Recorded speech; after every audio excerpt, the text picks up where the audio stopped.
Good evening. A huge section of cliff has collapsed at a popular beauty spot in Dorset. It happened at the East Cliff side of West Bay near Bridport, a stretch of coastline made famous by ITV's Broadchurch. No one is believed to have been injured, but a search is underway, as Duncan Slightholme now reports. This is Harvey Geit from Doncaster enjoying his holiday on the Jurassic Coast. His family is sitting nearby. This bit of cliff collapsed in February, the first of 4 falls this year. In just a couple of hours today, I saw people sitting at the base of these cliffs and even on top of them. This girl dangling her feet over the edge above one of the falls. Many here today, like the Geits, seemingly unaware of any potential danger. I enjoyed climbing, but I wouldn't be too happy if the cliff collapsed. Not really. But it did. There was a big fall here just last night. What do you think now that you know that? I'm going to stay away from the tall ones. Yeah. I actually think if that's the case, there should have been a few more signposts, or maybe even cordoned off. Yeah, if that's the case. If that fell there last night, how safe is it actually to sit here now? Yeah, and we're all sat directly underneath them, and it's not just us, as you can see. There's actually other people, tourists, that are visiting along this stretch of coast, and clearly, as you've just pointed out, it's a real danger. So maybe we should pack up and move. Yeah.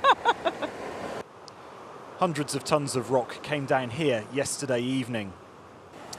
Cliff falls along this stretch of the Jurassic Coast aren't unusual, but this is the 4th this year. It's the 3rd in the last few weeks.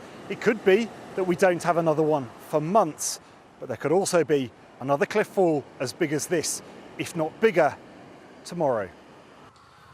Lifeguards were warning people today to stay clear of the base of the cliffs. This couple told me they knew there had been a rockfall last night. Geologists warn there will be more at some point. To have 4 since February, that is quite unusual. And that suggests to me this is linked to a single event or a response from a single event. And the only thing that I can think of is that that severe winter we had 2 years ago, so 2014, we had those terrific storms here undermining the base of the cliff, and we're only just now seeing a response to that with these cliff falls. This beach made famous by Broadchurch remains a popular spot. There is still plenty to enjoy, even away from the spectacular cliffs. Duncan Slightholme, ITV News, West Bay. The NHS Trust that runs the Royal Sussex County Hospital in Brighton and the Princess Royal in Haywards Heath has been placed in special measures. The Care Quality Commission report describes a catalogue of errors and includes allegations of bullying and discrimination between staff. This from Andy Dickinson. Everything went wrong for Mum. Everything. Maggie Snowcell's mother Marion died at the Royal Sussex County Hospital in Brighton last year following 3 weeks of care, a coroner later described as characterised by failures. You would literally have people coming in and out of her room contradicting what the last person had said. Maggie says she's not surprised Brighton and Sussex University NHS Hospital Trust has now been placed under special measures. I feel very sad that it wasn't done in time to help my mum. But I have hope in my heart that it will save other people. This is a hospital trust that's struggling. This A&E department had already been labelled unsafe. It's struggling financially with a deficit thought to be around £70 million, and it's also having to cope with a dramatic overhaul of its crumbling architecture. Yet today's report makes for frightening reading for both staff and patients. It describes patients put at risk because they were not dealt with properly or in appropriate areas. 7 never events, including 4 where surgeons operated on the wrong part of a patient's body. Ineffective systems to ensure care, privacy and dignity. Even allegations of bullying and discrimination between staff. There is inequality in opportunity, lack of training opportunity, and in consistent application of staffing policies. And the result of that is that there's a real feeling of harassment within the organisation. And I would add that that harassment is really felt by colleagues from BME background. Within special measures, the Trust will receive additional support, and managers are quick to point out improvements, like this assessment area transformed from office space in the last 3 months. Longer waiting times and a shortage of beds, they add, reflect the national picture. We have already issued an apology to patients for the shortcomings that the CQC have identified. I do, however, have absolute confidence that this hospital is on an upward trajectory. Leadership at the Trust has recently changed, with an interim chief executive taking charge in April.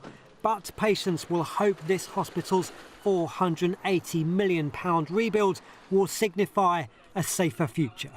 Andy Dickinson, ITV News, Brighton.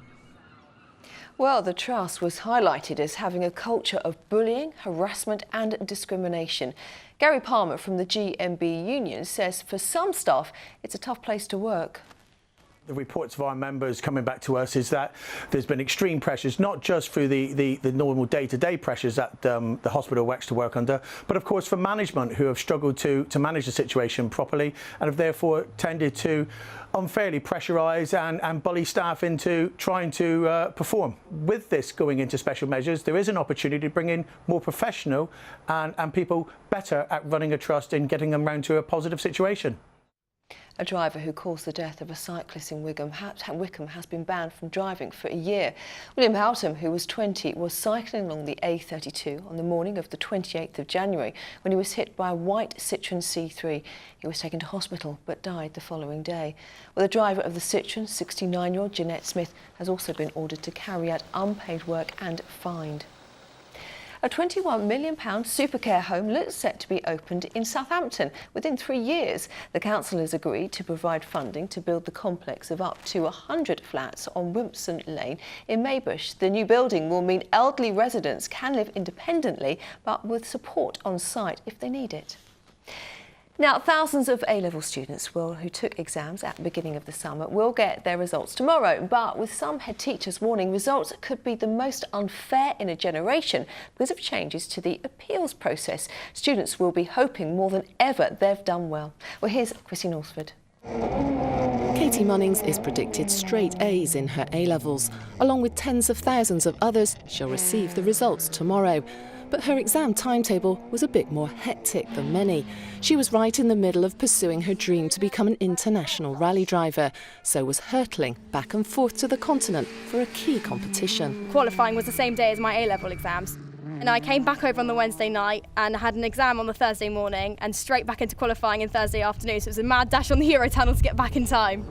She's not the only one hoping for good news. These students from Andover College in Hampshire say much is riding on the contents of the envelopes that await them. It really is nerve-wracking. I did put in quite a lot of hard work, revised every day really. So yeah, A-levels they are important. I need them if I'm to do what I want to do. This year's results could be more unpredictable than usual as we start moving towards a system based entirely on final exams at the end of 2 years of study.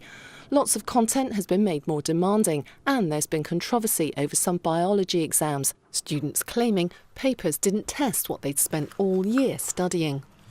So how much cause for concern is there about potential results? We've seen the exams as they've gone through and the standard that they seem to be hitting is as we would expect, so I don't expect that they will be any different. One thing that will be different is new rules about remarks. They've been tightened up to reduce the rapidly growing number of challenges over grades. Some have said that's both unfair and undemocratic.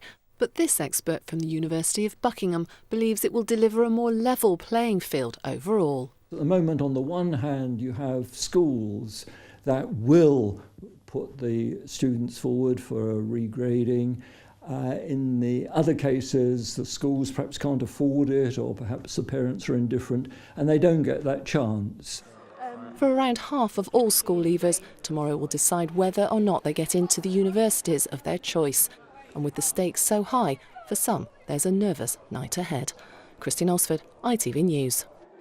And best of luck to anyone getting the results tomorrow. Well, time to find out what the weather has in store. Here's Simon.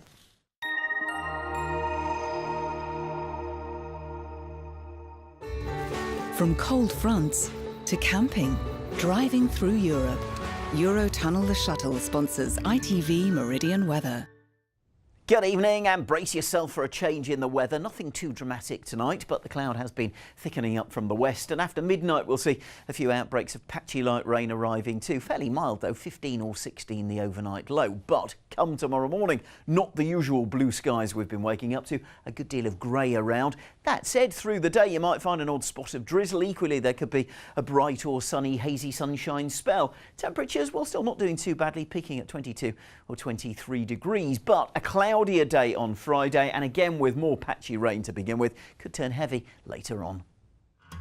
Eurotunnel the Shuttle sponsors ITV Meridian weather. Well, thank you for your company. We are back from just after 6 o'clock in the morning during Good Morning Britain, so do join the early morning team then. But from the late team, have a very good night.